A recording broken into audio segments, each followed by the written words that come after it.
buat Nikita, sayang, maju terus.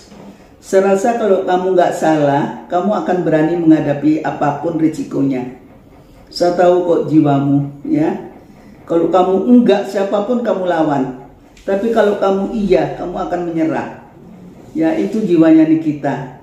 Dan kenapa Nikita ini juga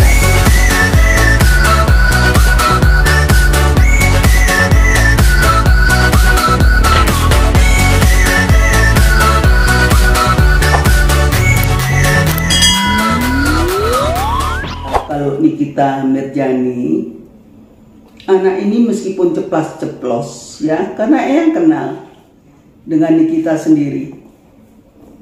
Orangnya berakhlak apa adanya, gak dibuat-buat, ceplas-ceplos.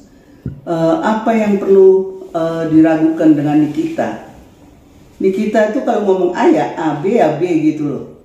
Orangnya mesti selengean semacam itu. Tetapi ada kebenaran.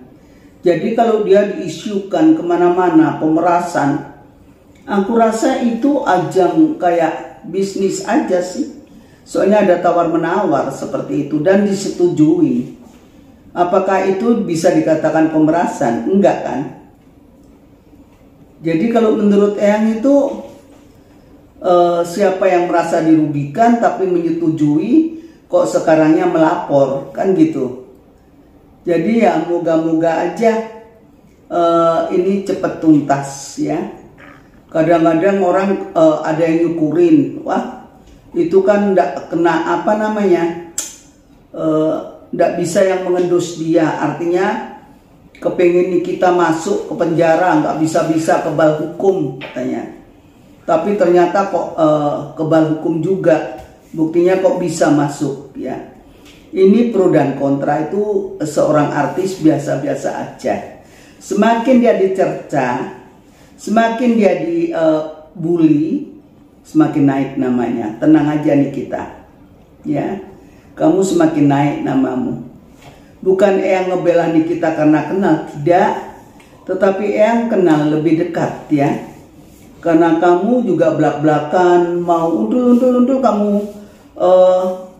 di depan anak buahmu juga biasa gitu loh. Nggak ada yang kamu tutup-tutupi, nggak ada yang ngomong juga belak-belakan, mau makan ayo makan. Ya seolah-olah kamu biasa, orang kebanyakan seperti itu. Tetapi ya kadang kan orang itu melihat keberhasilanmu, bahwasannya orang nggak ngerti bahwa usahamu tuh banyak. Bukan hanya di dunia artis, acting atau apa. Kamu punya restoran, kamu punya batu bara ya, usahamu banyak. Jadi orang mengertinya hanya seorang artis bayar apa sih bayarannya, kok dia kok glamor semacam itu, gitu ya. Jadi kita jangan mengukur orang itu dari kulitnya, dalamin dulu baru kita berkata. Jadi kita juga jangan asal ngebully orang kalau tidak tahu kenyataan yang sebetulnya.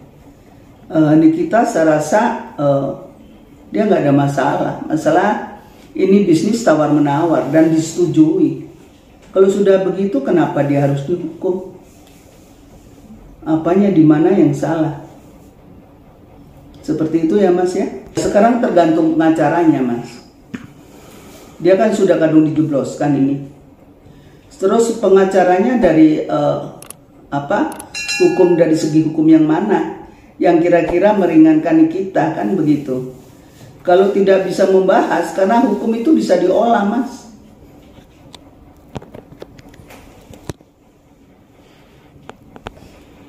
Ya kalau pidana Nikita itu hanya dipakai jembatan.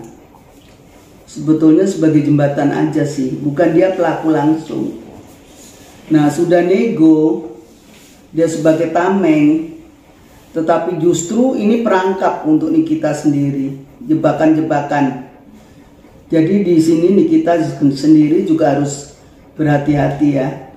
Masanya kalau nggak hati-hati, ini jebakan. Lu kena lu. Masanya di sekitar kamu nggak semuanya orang senang sama kamu. Banyak yang orang pura-pura baik tapi menjebloskan. Ada orang-orang yang biasa-biasa aja tapi mendukung, ya. Jadi di sini orang ini susah kita tebak. Jadi kalau yang rasa Nikita ini di mananya dia bisa dijebak, karena ini adalah negosiasi antara pembeli dan penjual seperti itu. Ya itu sah-sah saja. Nikita kan sudah punya nama. Nama Nikita kan sudah besar. Jadi kalau mereview itu ya sah-sah saja lah. Apanya yang salah kalau mereview? Makanya ceplos-ceplos. Nikita tuh kalau A ya A, B ya B. Kalau dibilang bagus ya bagus, jelek ya jelek. Nah kalau yang marah, apanya yang dimana yang salah? Karena memang watak pribadinya Nikita sendiri ya seperti itu, belak-belakan, ceplos-ceplos, apa adanya. Ya kita marahnya di mana kalau memang itu sudah kenyataan? Bisa jadi sedemikian ya, karena yang kan tidak tahu produknya. Jangan sampai yang salah ngomong gitu loh. Tapi kalau seperti itu ya bisa jadi harganya maunya dinaikkan sama Nikita jadi malah hancur gitu loh. Masa ngirim miliar-miliaran begitu kok nggak sayang namanya, kan jadi hancur semuanya kalau kayak begini. Ya itu saya rasa wartawan lebih lihai kok, lebih tahu daripada Eyang, iya kan? Buat Nikita sayang, maju terus. Saya rasa kalau kamu nggak salah, kamu akan berani menghadapi apapun risikonya. Saya tahu kok jiwamu, ya. Kalau kamu enggak, siapapun kamu lawan. Tapi kalau kamu iya, kamu akan menyerah. Ya itu jiwanya Nikita. Dan kenapa Nikita ini juga aku lihat di berita-berita ya, banyak saudara yang mengunjungin para kawan, para teman gitu. Kok dilarang, kenapa? Kayak penjahat aja sih. Penjahat aja masih bisa dijenguk loh. Masa Nikita nggak bisa dijenguk? Ya tapi kamu baik-baik aja. Yang jelas jaga kesehatanmu. Ya,